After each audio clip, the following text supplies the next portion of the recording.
When I was young, I caught polio when I was about 2 years old.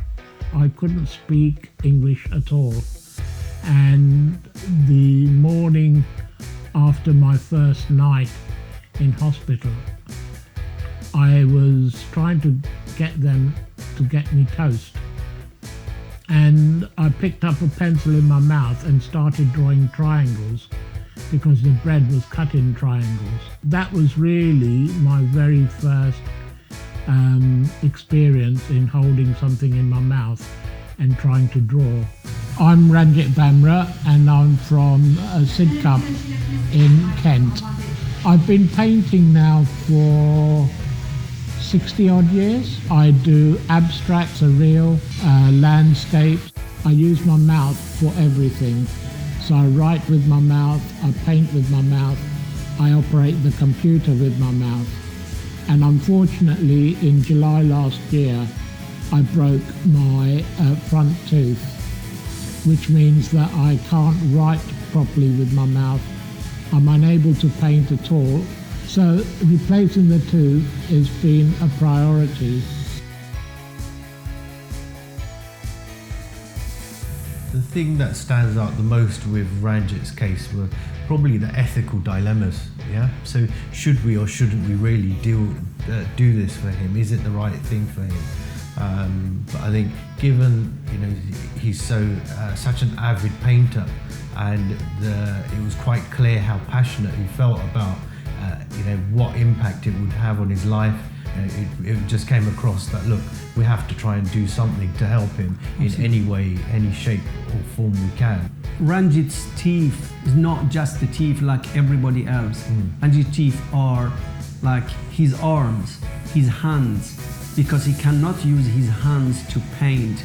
He cannot use his hand to put the food in his mouth. He couldn't move and lean back in the dental chair, so we decided he sits in his own wheelchair, and then he could bend, and then obviously the nurses were very helpful. So all the instrument, basically we took it on his side or so, and we managed to do the treatment.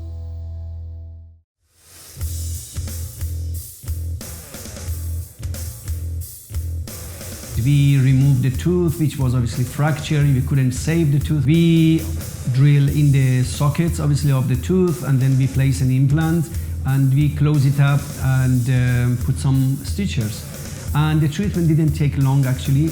I think we managed to do everything in half an hour or so. I was trying to push the fork into the lamb steak, and I pressed a little bit too hard into the steak, and my front tooth on the upper jaw broke. And at that time, a cold sweat went through my body, because all my independence comes from being able to use my mouth, to be able to use the various adapted sticks. And all this has been restricted because with the loss of one tooth, I don't think people actually realize what breaking a little simple thing, how much of how disabling it is. As a disabled person, you may find it weird to hear that losing a simple thing like a tooth, which to anyone else, they've lost a tooth, so what, they got others that they can use. But for me, it's an essential part of my independence. It enables me to live independently, so that I don't have to ask carers to do the things that I would be able to do if I had the tooth. After a couple of weeks, we called Ranjit, obviously, when he could come in. We took an x-ray and removed the stitches, and we checked everything was okay. Then obviously I hand over Ranjit to Asif to do some bonding and build up the surrounding teeth. So So Ranjit had some degree of wear on his teeth. So what that means is that he had worn through the outer, stronger structure of the tooth, which is called enamel. And eventually, once you've worn through the enamel, you end up in a material called dentine. So dentine is quite soft. And so leaving him the way he was meant that he would carry on wearing through the dentine at an accelerated rate. So what we decided to do was, providing with some bonding, we roughen the teeth up, and using our special glues, we glue fillings to the teeth and reconstruct the teeth to their former glory. That helps with obviously preventing further damage to the teeth and hopefully keeping the teeth functional for much longer while being minimally invasive. So today is penultimate stage of the process, and I'm having the impressions done for the tooth to be made, so then it will be fitted at the end of June. We took some impressions of the implant itself and to construct a titanium abutment or a post which will connect the crown to his implant. Dr. Hussain and Dr. Asif were extremely kind to me and were able to understand the situation that I was in.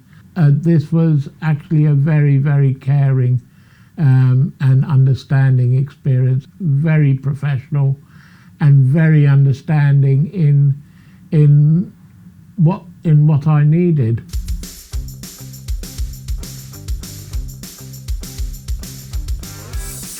Today I'm having my tooth fitted.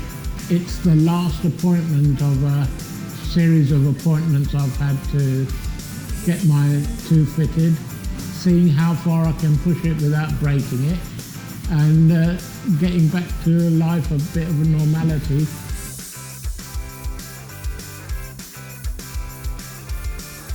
He's been grinding the teeth, he worn the teeth as well.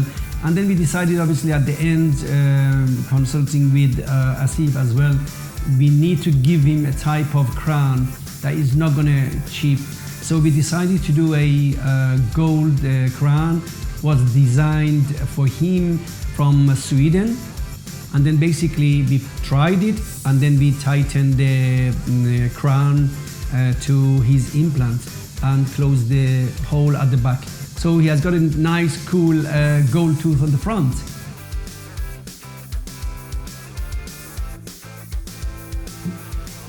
How do I feel about my tooth after my treatment? I'm actually very delighted. I'm able to now feed myself. I'm able to work the computer. We're at the moment at my studio where I come and paint regularly. So it's allowed me to get back to somewhat of a normal life for me. And I am enjoying having my tooth back, and the independence is given back to me. And I loved what I did for him. I don't think any other dentist probably would be brave to do this, but this was his only options, and I did it, and I would do it again, and I'm really, really happy that I did it for him. But this gentleman is so great, is so amazing, and he's really inspired me, I have to say. And it changed, I would say, I changed somehow my thinking. And my art has given me a freedom, not financially, but a freedom of self-expression, allowing me to be who I want to be, to express my thoughts and feelings. I never thought that I would get a painting exhibited at the Royal Academy summer exhibition, and I did. I never thought that I would have a paintings exhibited at Institute of Contemporary Art, and I have over the years. I didn't think I'd meet a host of well-known people in my life, and I got chance to meet them. I never thought that I would meet the late Queen, and I was able to meet her through my sort of endeavours, and I would never say to anyone with a disability not to try something. I would say don't give up and try again. So if you have an ability, use it and be free and be happy and express yourself.